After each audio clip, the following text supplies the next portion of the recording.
everyone, and welcome to episode 2 of the Luke Smith Show. Today we are talking about conference championship games and all the fun that will be happening this weekend. We got a good slate of games, top 10 matchups, and some playoff implications on the line.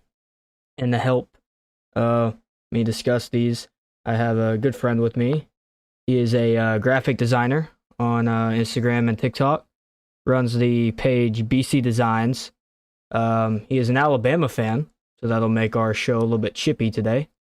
Is a good friend of mine. Welcome to the show, Mr. Brody Cameron.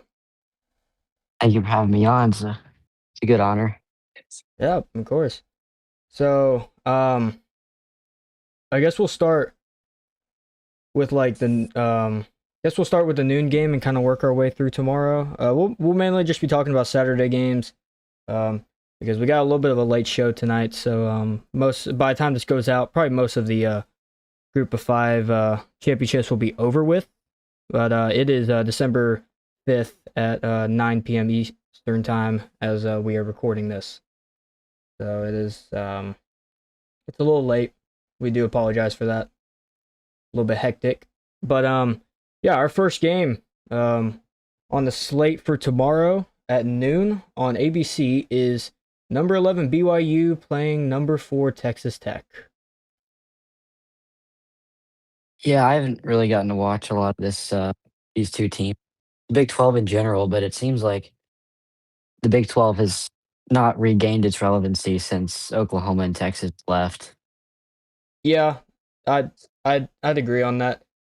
I've seen a little bit of Texas Tech action this season. They look good. They look impressive. They got a linebacker that I think is really good. I've heard talks. I don't know about Heisman. I think he's like first in fan vote or something. Yeah, I think. But he's there. Jacob Rodriguez, I think is his name. Yes. He has 4 interceptions as a linebacker. That's crazy. You don't see that much. But yeah, Texas Tech opens as a 12.5-point favorite. It's a pretty big margin there.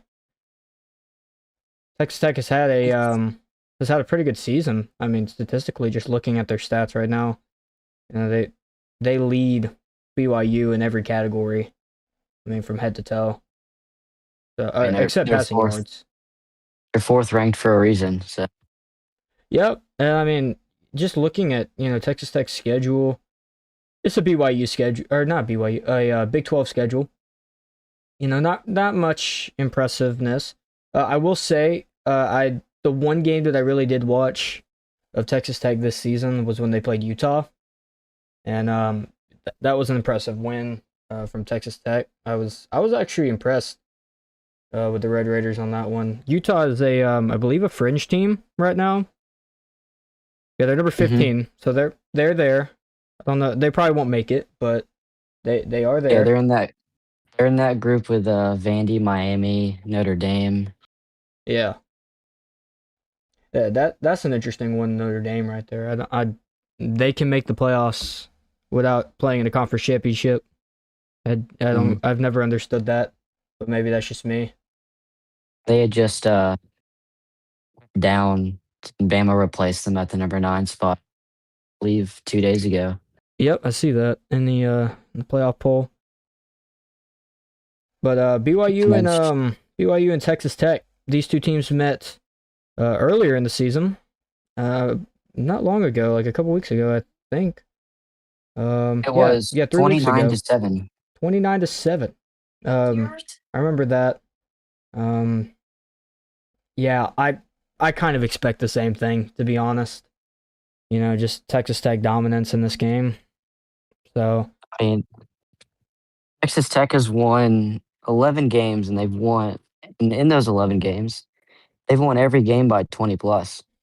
they did have the one stinker game against Arizona State, though. Mm-hmm. That's typical.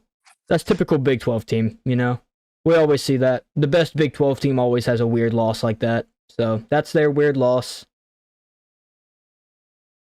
And I mean, just looking at BYU, they do not have a win on their schedule that just screams to me, really. They just don't. They don't have any wins against ranked teams. Or pardon, they have one ranked win against number 23 Utah. That's a common opponent these two have in common. But I mean Utah's a playoff team, but they won that game by 3. Or Utah is a potential playoff team, I guess I should say. Um, yeah, I mean BYU just does not look that impressive. That I mean, just looking at their schedule, looks like a bunch of scrapped out wins, against not so great teams.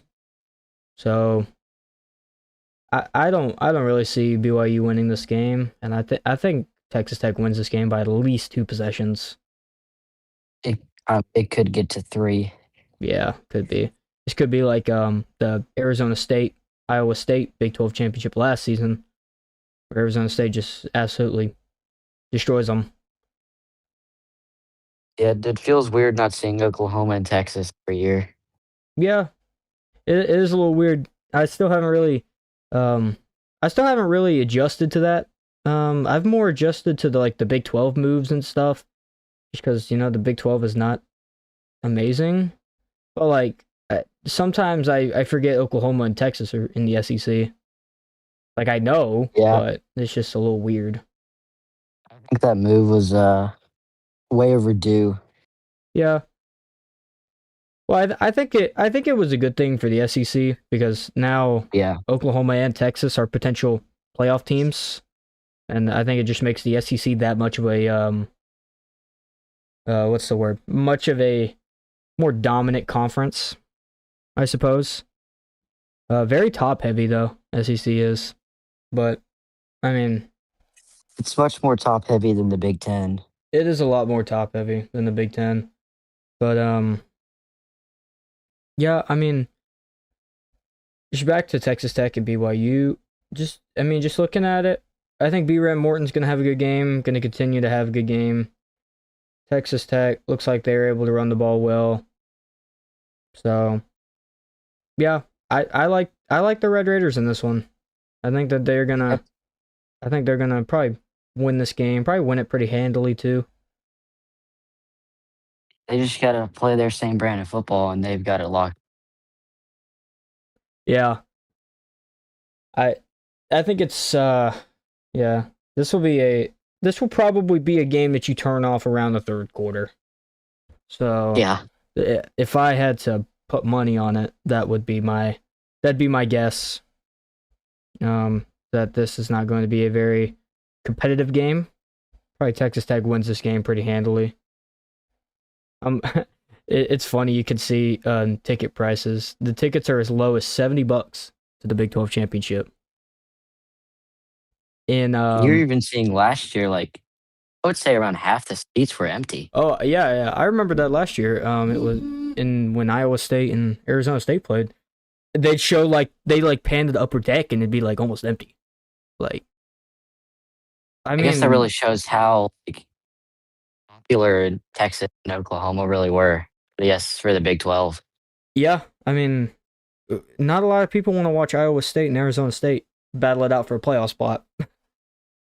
There wasn't really much battle there. It was just Cam Scatterboot kind of ran through Iowa State by himself.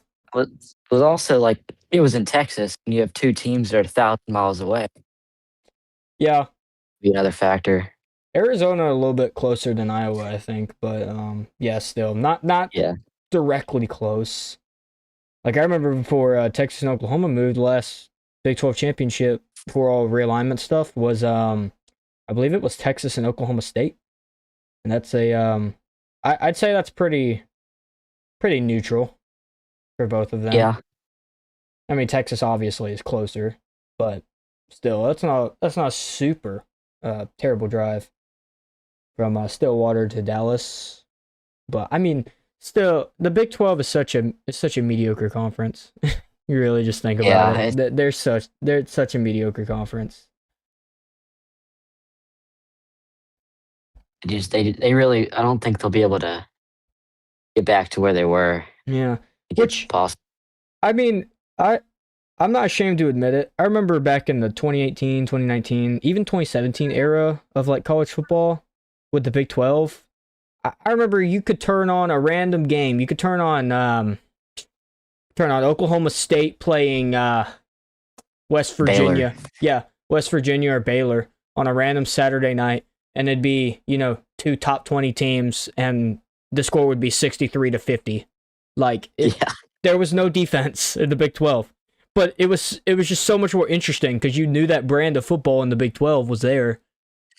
High powered offense. You don't see those high powered offensive games anymore. You just see blowouts. Always, See always used to blowouts are the that most boring great games. defense and the craziest offense you've ever seen in your life. Oh yeah. Like I remember um I just saw it today. I remember Oklahoma and West Virginia playing in like 2018 or something. It was Kyler Murray for Oklahoma and Will Greer for West Virginia. I remember they played and it was like 35-28 at halftime. Like there was no defense in that game. I think the score ended up getting into the 60s. Like I think another good example was I believe it was Patrick Mahomes. when Patrick Who like Mahomes and Baker for like Mayfield played. 700 Yeah, of like 700 passing yards. and lost. That's the funny part about it. 700 passing yards and lost that game. Like the Big 12 is just such a watered down version of what it used to be. And it's kind of sad, to be honest. The game I was just referring to was 66-59. Yeah, I mean that is typical old school Big 12 football right there. We probably won't ever get that back, which is unfortunate. And I think it's just the Big 12 does not have the brand that, the SEC and the Big 10 do. They just don't. Like you see transfer portal guys, you never see transfer portal players going to Texas Tech or BYU or Utah or Houston. You don't ever see that.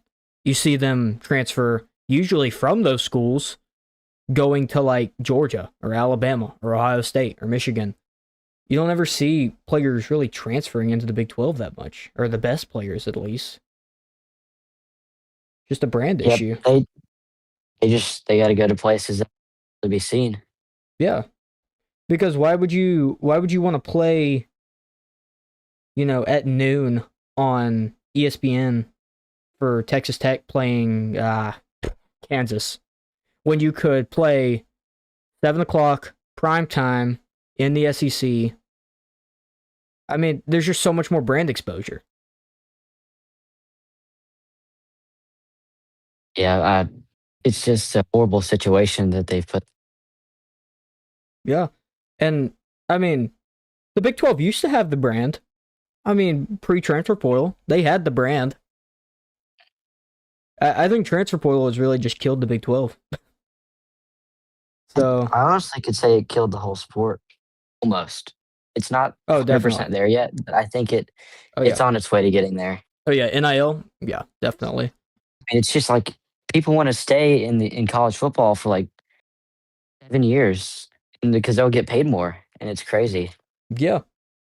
Because why would they want to go to the NFL and make a rookie salary when they could stay in college and play lesser opponents for 7 years and make NIL money?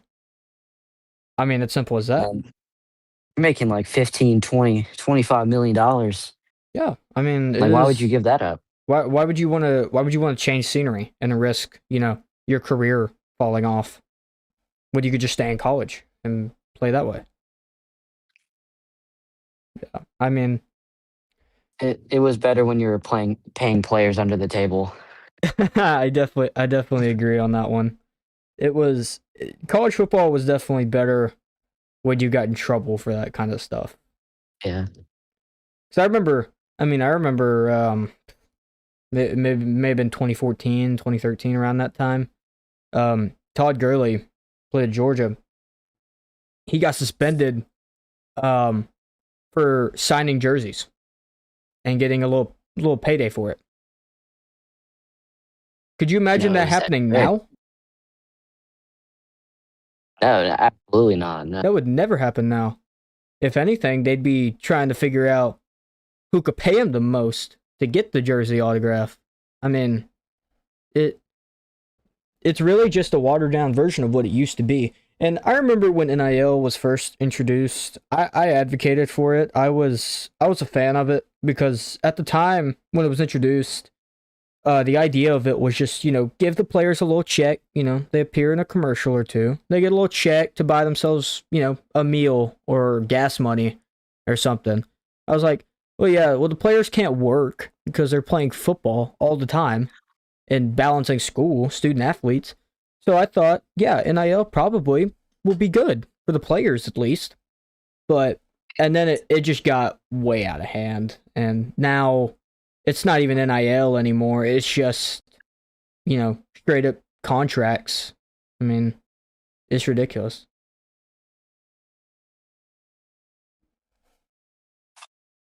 Yeah, I don't know to go continue forward, but it can't keep going in the direction it's. The sad thing about it is that it probably is. And we're really watching college football go to the NFL. That's really what we're watching. And nobody wants that. Nobody wants another NFL. People keep watching college football, the Yeah. NFL, and all the ridiculous things they do. Well, it's the same reason that NFL ratings are lower than they've ever been, while college football ratings they're as high as they've ever been. Just because people don't want to watch the NFL. It is, I mean, they need to do something about it, but they're not going to.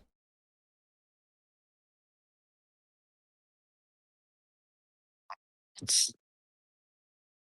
you can't do nothing about it. Yeah, I mean, there's not really much you can do now. I mean, there's just so much going into college football now. But yeah, a little bit of a rabbit trail there. But Yeah, a little bit of rabbit trail. Every time NIL comes up, I swear I go off on a tangent about it.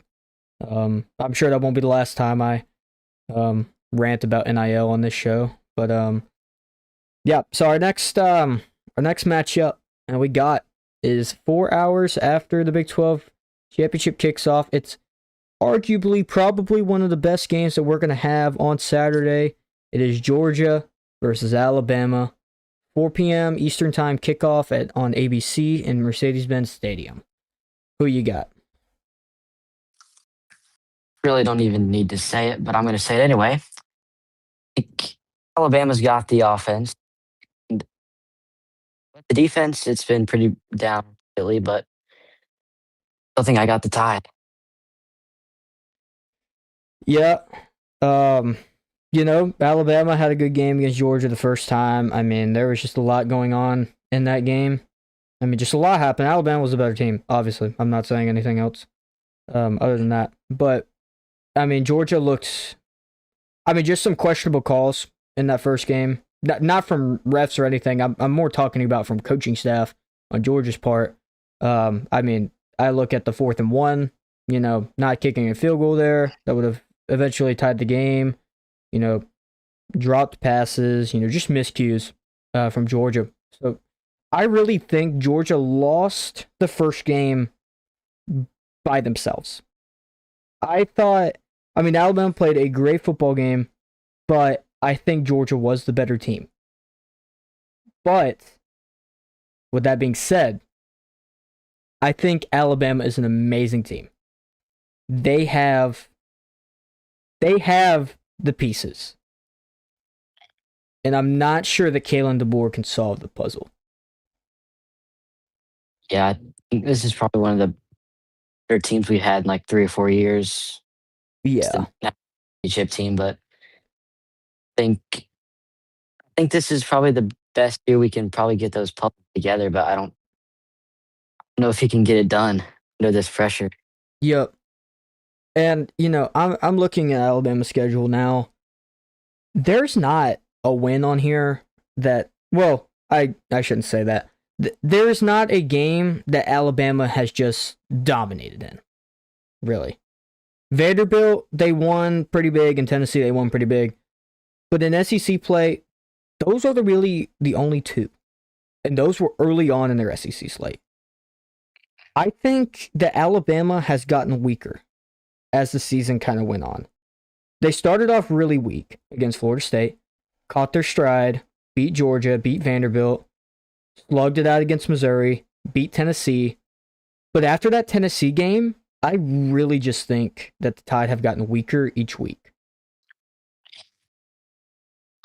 Slugging Big it out against South Carolina by 7, having a tough game with LSU through 4 quarters, a depleted LSU team at that, losing to Oklahoma at home, and almost losing to Auburn.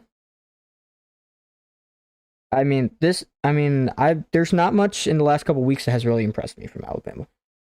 And then I look at Georgia, and I'm gonna try to be as unbiased as I possibly can with this. I think Georgia's peaking at the right time.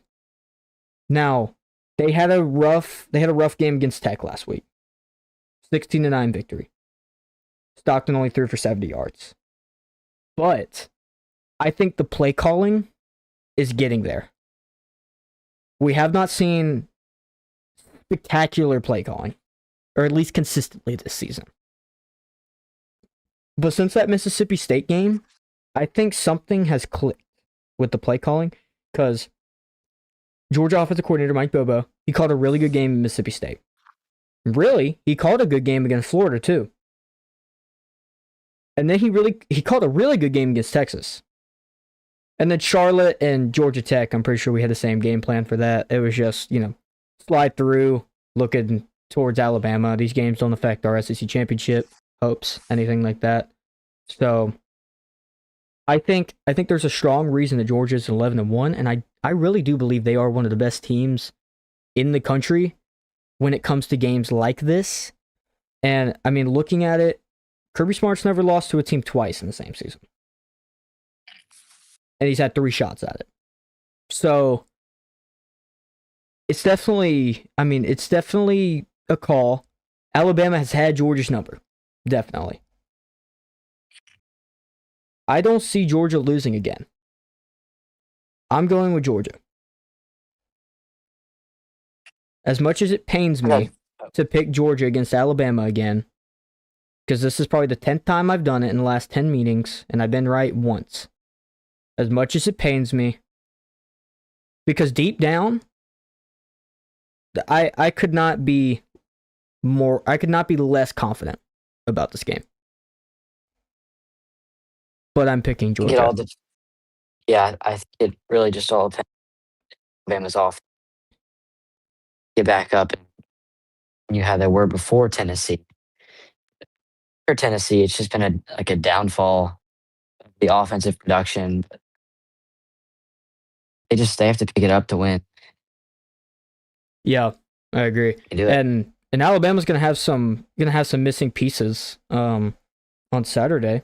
I think they're gonna be missing Jam Miller, as well as Josh Cuevas, the tight end. Is that his name, Josh Cuevas? Or am I wrong on that? You're correct. Okay. And then on the defensive side, LT Overton will be out, I believe, for Saturday. So Tide's got some missing pieces here. But running back is awesome. Yeah, I mean that guy, that second string running back is a beast. I mean, Hill is his last name. Kevin Riley. Kevin Riley. That's the running back. Yeah, he's out. He's like the second or third. Oh, well, y'all got some running back named Hill that looked really freaking good against. Yeah, he is in. He might actually. Yeah, he probably will start. Yeah, he looked. I've seen him play. He's got a big build. That reminds me of Derrick Henry a little bit. They say he's about 240, but he definitely doesn't look it. Nah, ain't no way he's 240. But that's what they were saying. Yeah. I think it's so funny with the SEC. It's like Texas A&M has the best season they've had since joining the conference. Vanderbilt amazing this season. Texas played great. Yet we still get Georgia, Alabama, and Atlanta. It's creeping back. It always circles back to this. And I think the SEC championship is probably the best game of the slate this weekend. It's going to be. Because Alabama and Georgia always give us an amazing game.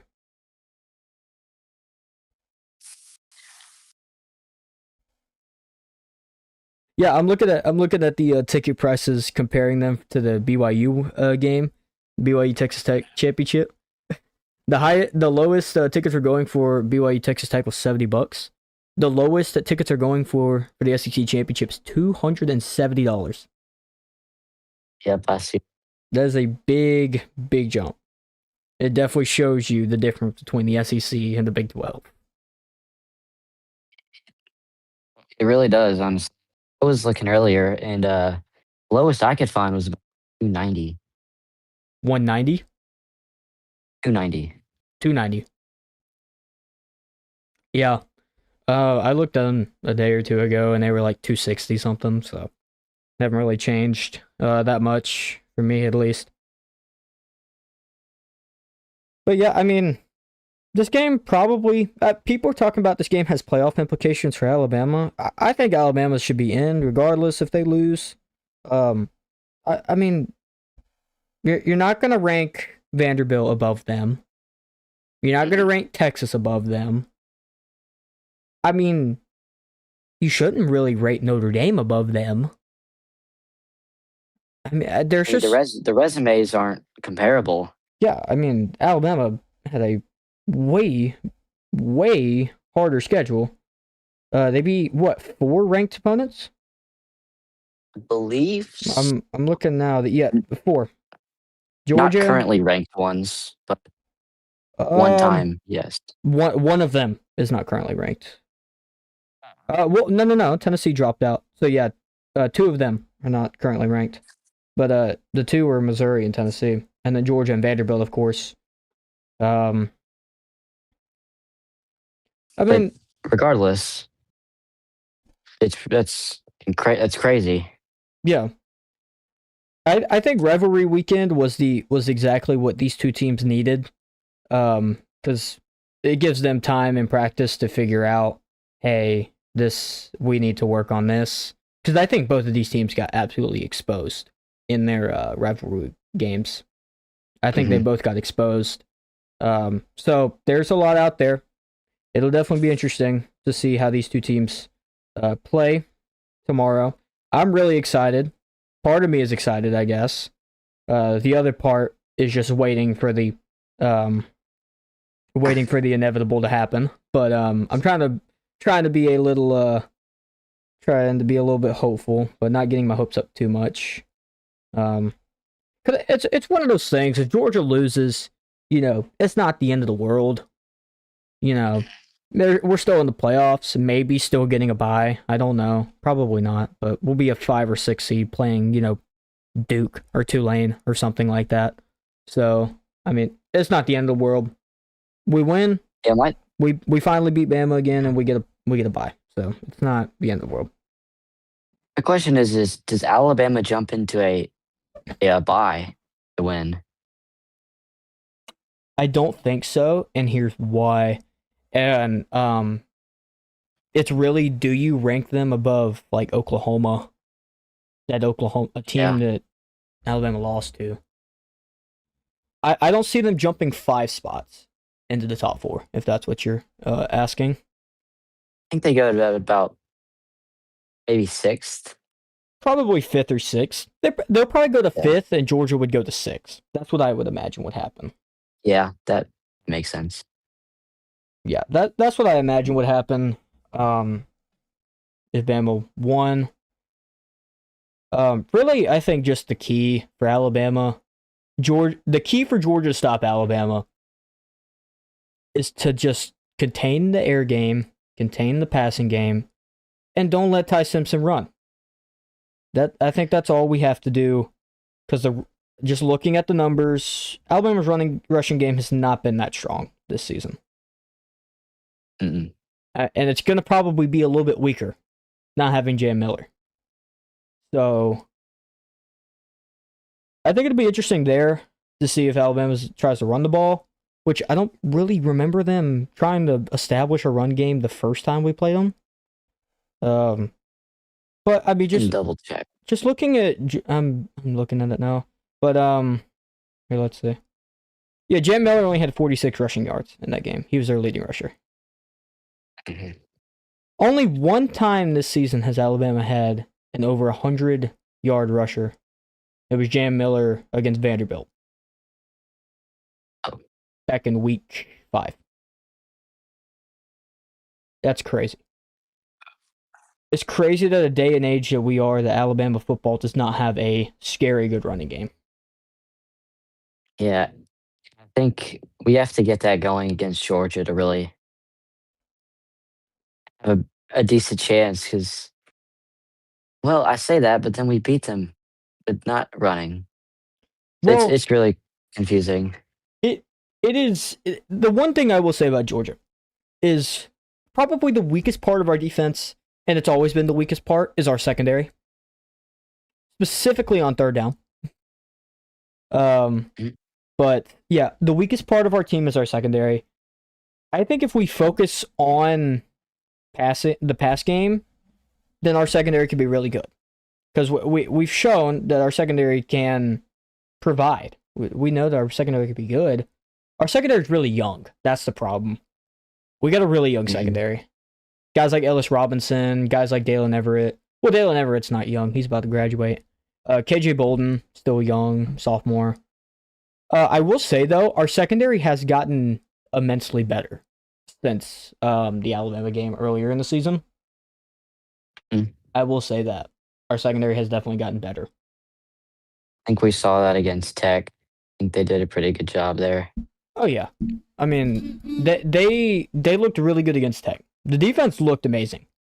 That's probably the best I've seen our defense play all season, was against Tech. That's probably, yeah, easily one of the best times I've seen our defense this season.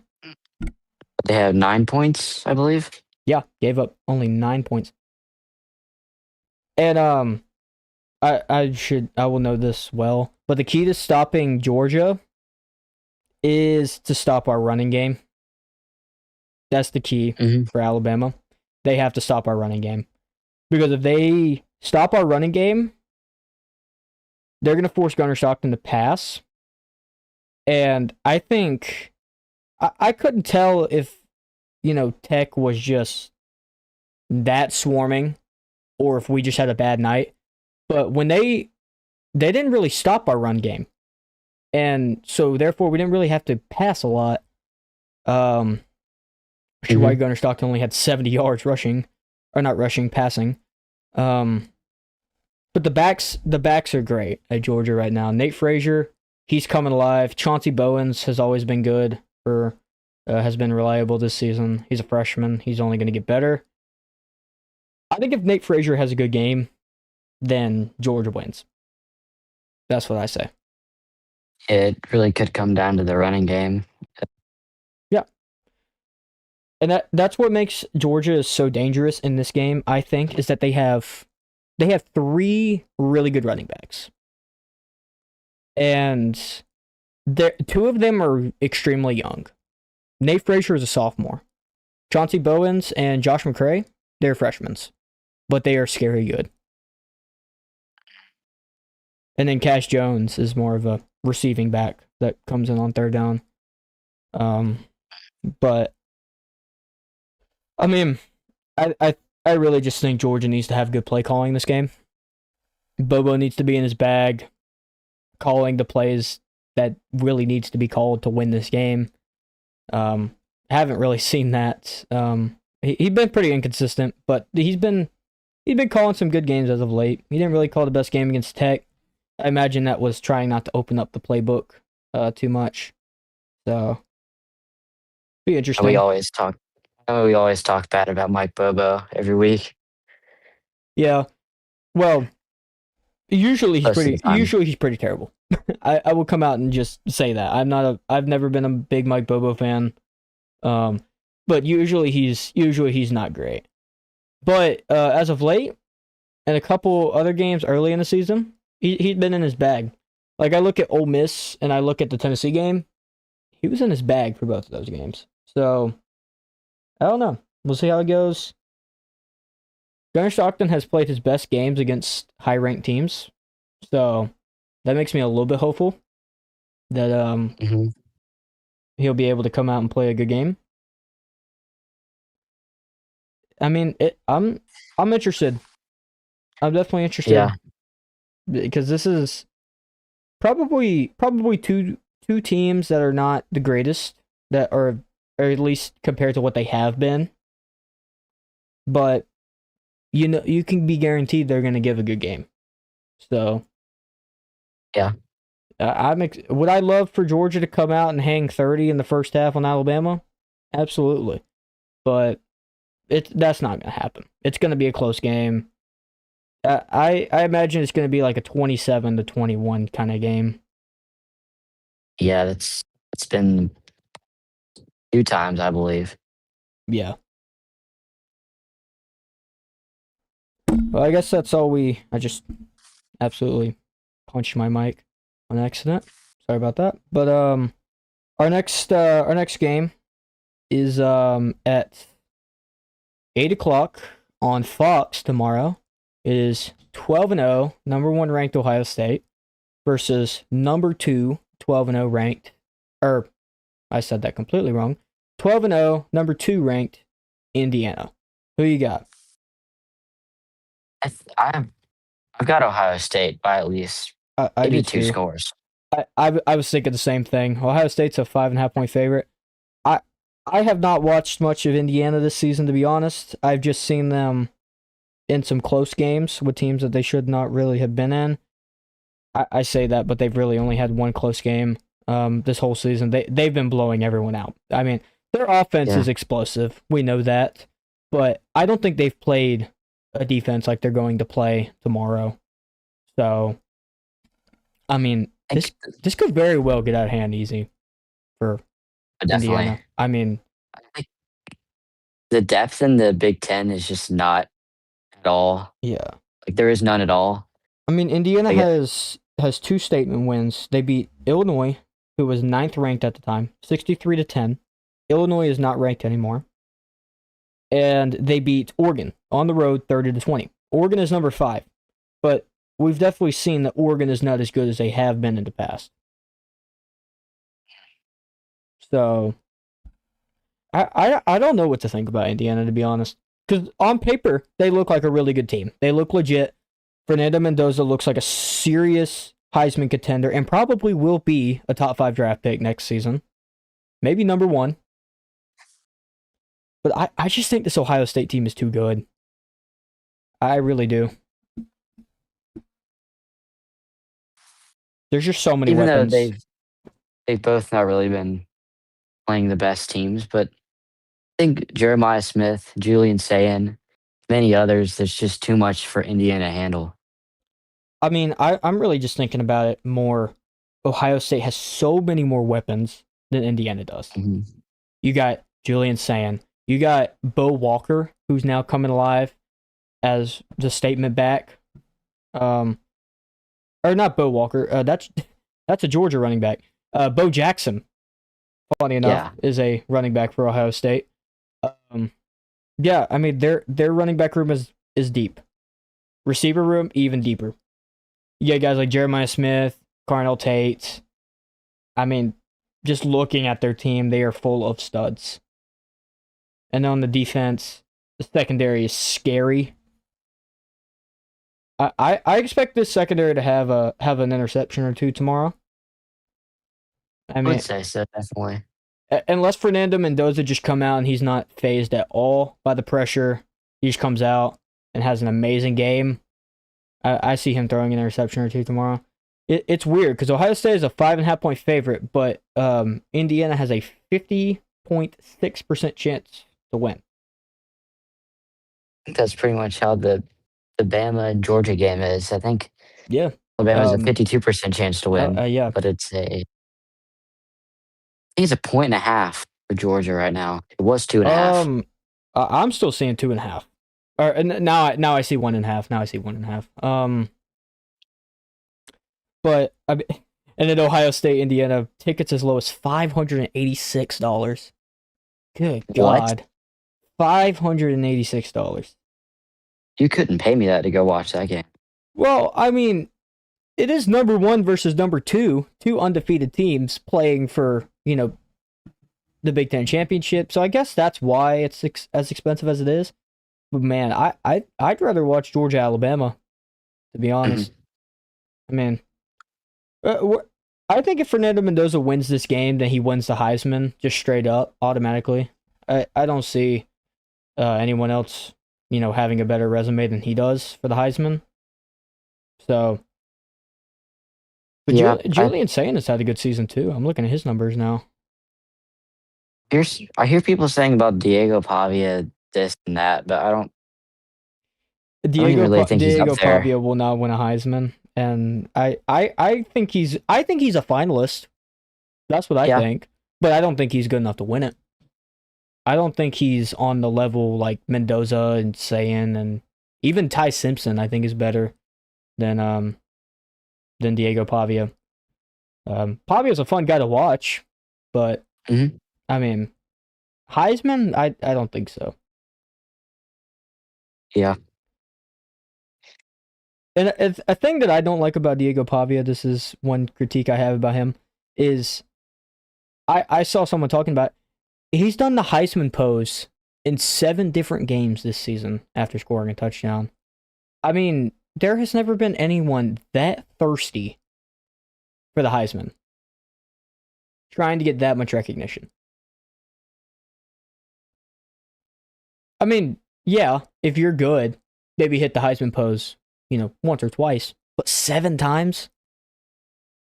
I just think Diego Pavia was trying too hard, like to get recognition for it. He's a little too cocky. Um, yeah. I think he tries too hard to be like a Johnny Manziel type, which he definitely is like that. But I always like cringe when I hear people comparing other quarterbacks to Johnny Manziel, unless they really deserve it. Because Johnny Manziel was an amazing quarterback. He was amazing. He was definitely a Heisman winner. I mean, some teams could not even imagine beating a Saban defense at Alabama, and Johnny Manziel hmm did it drunk. So I think that shows how good of a quarterback Johnny Manziel actually was. And I swear, every time there's a quarterback that is cocky or has a fun game style, he's immediately compared to Johnny Manziel, and I think that is compared way too much. Yeah. Well, even he was at a Diego Pavia's game against Alabama. Even Yeah, I remember that. But not yeah, great. Diego Pavia winning a 16 team playoff. That was kind of funny to me. And Him I don't think we need to go any more than there is now. aren't they expanding next year though? Is it going to be 16 I heard 14. That's what I heard. or But 14? I could be completely wrong on that. But I remember hearing that they were going to expand, and I thought the number was 14. But it could very well not be. I think I've seen that somewhere. Yeah, I think. Yeah. And since our last show, and on our last show we talked a lot about coaching changes and all the new coaching changes. I mean, it's Yeah. not even been a week since we recorded that, and we've already had so many new coaches signing and a lot of new news with that. Um, but I mean, like, I wanted to play this clip from a John Summerall interview. Um, I'll play it for you real quick if you want to listen into this, and everyone watching. The standard here is championships. That's why I came. I'm built for this job. I was made for this job. Winners win. I'm a winner. We're going to win. What do we think about that? Wow. Very direct. Very direct. From Summerall there. I saw the interview and I honestly couldn't help but laugh a little bit. Yeah, it's crazy for a coach that just got hired to a Florida team that hasn't been good since 2020. Yeah. And what is so funny about it to me? He comes from a Tulane team. That a good Tulane team. I'll give him credit. He coached a good Tulane team. He comes from a group of 5 team though. Comes from the American Conference to take the job at Florida. And I don't even remember his resume that well. I remember looking over it for our last show.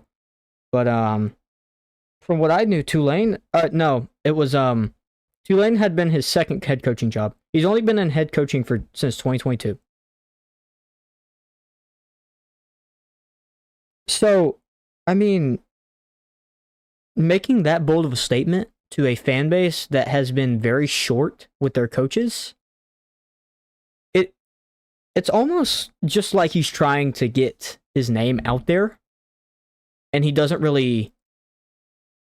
even really care about where Florida football is actually going to go. He's just trying to get the name out there and trying to, stir the pot a little bit. Very possible. Yeah.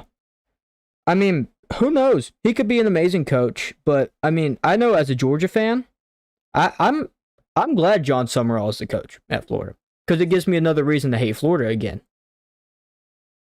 That rivalry has been a little bit dead for the last 5 years or so. If a guy like him comes in, I mean, he gonna be a guy to hate. Gonna be like a Steve Spurrier, Urban Meyer kind of guy, that you just hate. Dan Mullen even, yeah. But Sure he does. I just wanted to kind of mention that on the show real quick, just because it kind of came to my mind. But we got one more game to talk about, that I don't really think anybody is going to be tuning in to watch. It's going to be 8:00 tomorrow night on ABC. It's number 17th ranked Virginia at 10-2 playing unranked Duke at 7-5. Incredible. Crazy tiebreaker. This game is unfortunately about to happen. Yeah, I mean, this is not saving anyone's eyes or anything. This is, I mean, we're acting like Virginia's going to blow them out. We know that this is going to be a close game, right? I mean, it probably is going to be a close game. They have played each other this year. Oh, did they? Already, and that was a 34-17 game. Oh, I missed that. Okay, yeah, I see that. That was 2 weeks ago. Yeah, I mean, it's just... I mean, we're acting like Virginia's world beaters. I mean, Virginia's not that good. I mean, who have they beaten? Really, who have they beaten? They beat Florida State. That's their only ranked win. And we know very well what happened to Florida State. Lost to Wake Forest, a depleted Wake Forest, 16-9. Incredible. The momentum after beating Alabama. Figured out that there was none. Figured out that they spent the entire offseason preparing for game 1 and forgot they had 11 other games after. Yeah, I mean, we're acting like Virginia is some crazy team that's just going to blow Duke out. It's very possible Duke wins this game. Yeah, maybe a little sneak into the playoff for Duke. That would be so funny. Probably James Madison gets in if Duke wins. You think? Because James Madison at the time we are recording this is currently up 17-14 over Troy. Almost about to enter halftime. But yeah, I think James Madison gets in. I think that it leaves the entire ACC out of the playoff. Yeah. Well, Miami would probably still. I think is probably still going to get in. At least they should. I think. Um, maybe not though. Maybe not. Yeah, but I saw a crazy thing like that where it was a scenario. I think it was if I remember it correctly. I think if it was if James Madison lost, UNLV lost to Boise State in the Mountain West Championship tonight, and then Duke beat Virginia, then Kennesaw State could get into the playoffs, and I just about fell out of my chair when I heard that.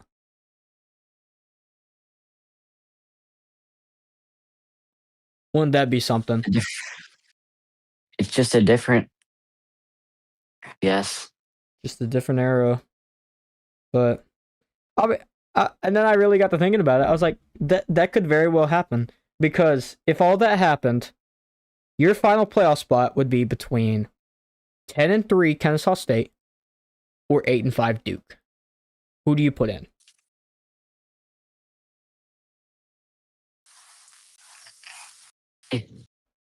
I mean, we all know Kennesaw State gets obliterated in the first round of the playoff, no matter who they play. But still, it's funny to think about For them to have, what could happen.